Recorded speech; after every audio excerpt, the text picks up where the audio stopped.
자, 여호와 하나님께서 이스라엘을 백성을 택하시고 어떻게 사랑하시며 어떻게 인도하시는지, 즉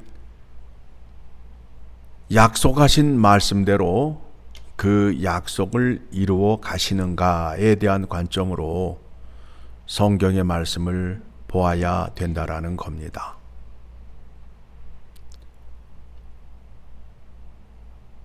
여호와 하나님께서 믿음의 선조들에게 약속을 하셨습니다.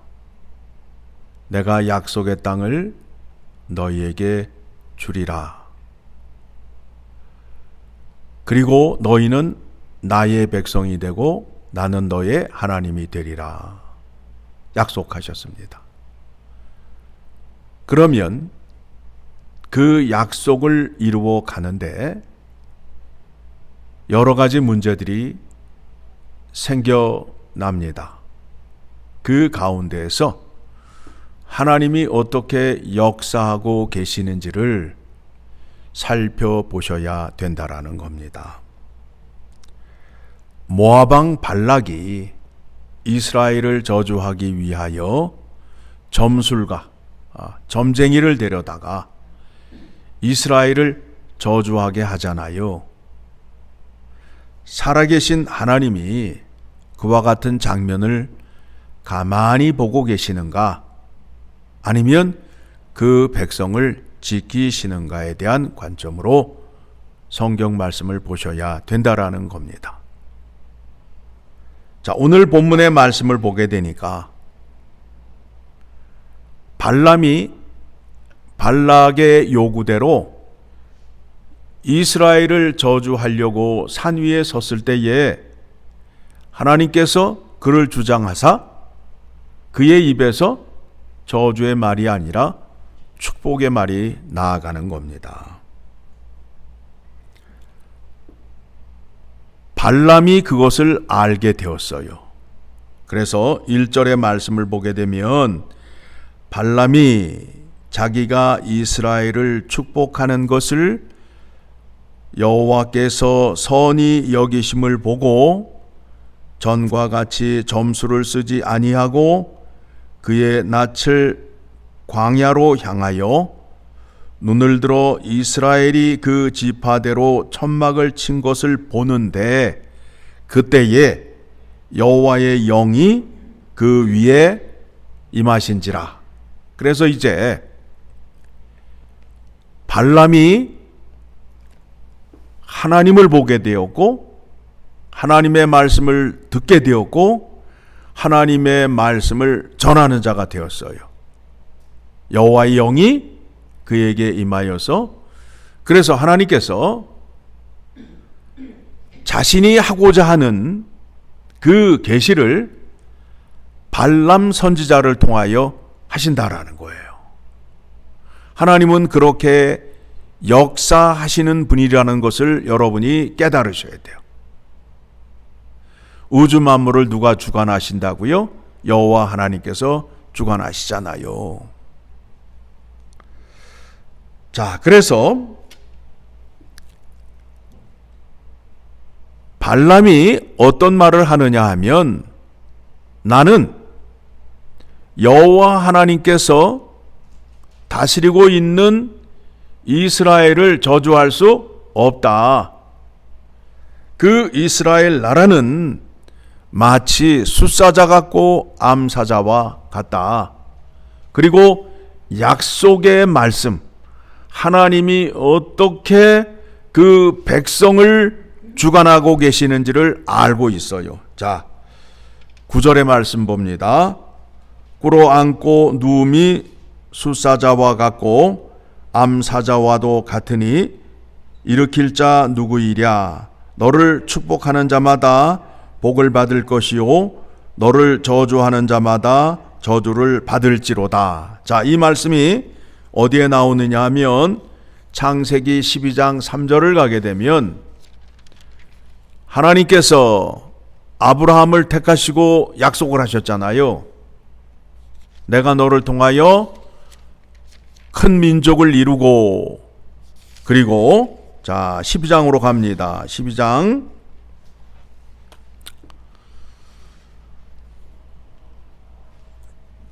2절을 보게 되면 내가 너로 큰 민족을 이루고 내게 복을 주어 내 이름을 창대하게 하리니 너는 복이 될지라.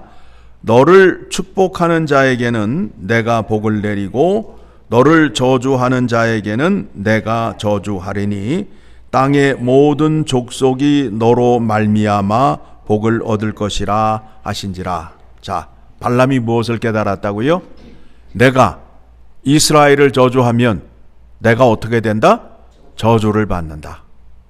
이스라엘을 축복을 하면 내가 복을 받는다 라는 것을 알게 되었어요.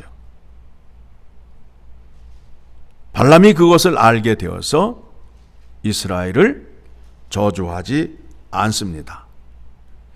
이 말을 들은 발람이 화가 났어요. 발람이 났어요. 이제 너와 나는 상관이 없다. 너는 네가 갈 길을 가고 나는 내 고집대로 하겠다 라고 말하는데, 발람이 발락에게 한마디를 더 합니다. 14절, 본문으로 돌아와서 14절, 이제 나는 내 백성에게로 돌아가거니와 들으소서. 내가 이 백성이 후일에 당신의 백성에게 어떻게 할지를 당신에게 말하리이다 하고, 그러면서 이제 모압이 어떻게 될 것인가에 대해서 예언을 하고 있어요. 예언을 하고 있어요. 그러면서 하는 말이 무엇이냐면, 내가 지금 보고 있는 일이 17절, 내가 그를 보아도 이때의 일이 아니며 내가 그를 바라보아도 가까운 일이 아니로다. 한 별이 야곱에게서 나오며 한 규가 이스라엘에게서 일어나서 모압을 이쪽에서 저쪽까지 쳐서 무찌르고 또 셋의 자식들을 다 멸하리로다. 자, 이스라엘에서 한 왕이 나타나서 모압을 이쪽에서 저쪽까지 무찌르는 일이 있다라는 거예요. 하나님께서 발람 선지자를 통하여 이렇게 계시한 것이 이루어졌을까요? 이루어지지 않았을까요? 이루어졌어요. 어디를 보시느냐 하면 사무엘하 8장 2절의 말씀을 보게 되면 다윗 왕이 모압을 쳐서, 자, 사무엘하 8장 2절 말씀 같이 봅니다.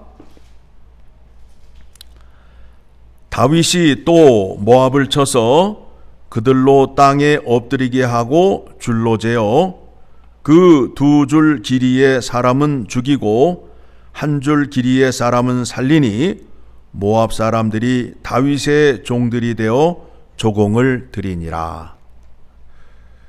두 줄 길이의 사람, 어른은 죽고 애들은 살려놨다는 거예요. 누구 때에? 다윗 왕이. 그래서 오늘 말씀을 보게 되니까 한 별이 야곱에게서 나오며 한 규가 이스라엘에게서 일어나서 모압을 이쪽에서 저쪽까지 쳐서 무찌르고.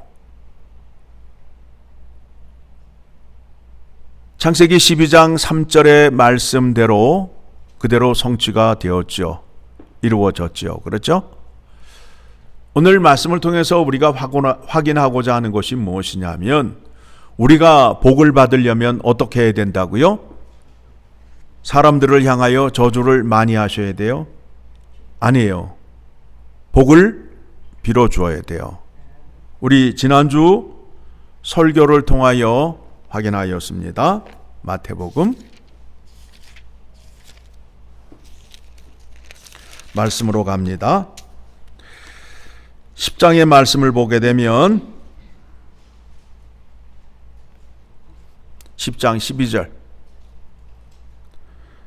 또 그 집에 들어가면서 평안하기를 빌라. 그 집이 이에 합당하면 너희 빈 평안이 거기 임할 것이요 만일 합당하지 아니하면 그 평안이 너희에게 돌아올 것이니라. 하나님께서 나라는 존재를 하나님의 복을 전하는 축복의 통로로 사용하셔요. 복이 나를 통하여 계속 흘러가기 때문에 나는 늘 하나님의 복 가운데 있는 자예요.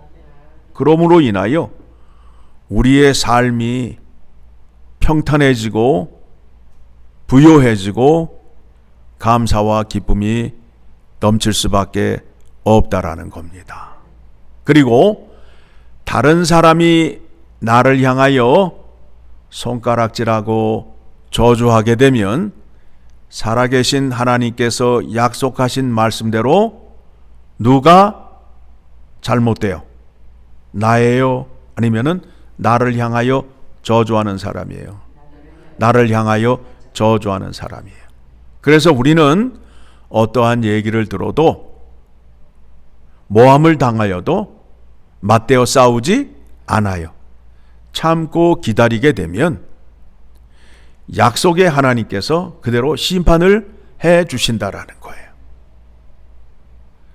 거짓말하고 선동하는 재미가 좋아서 그렇게 사는 사람들이 많아요.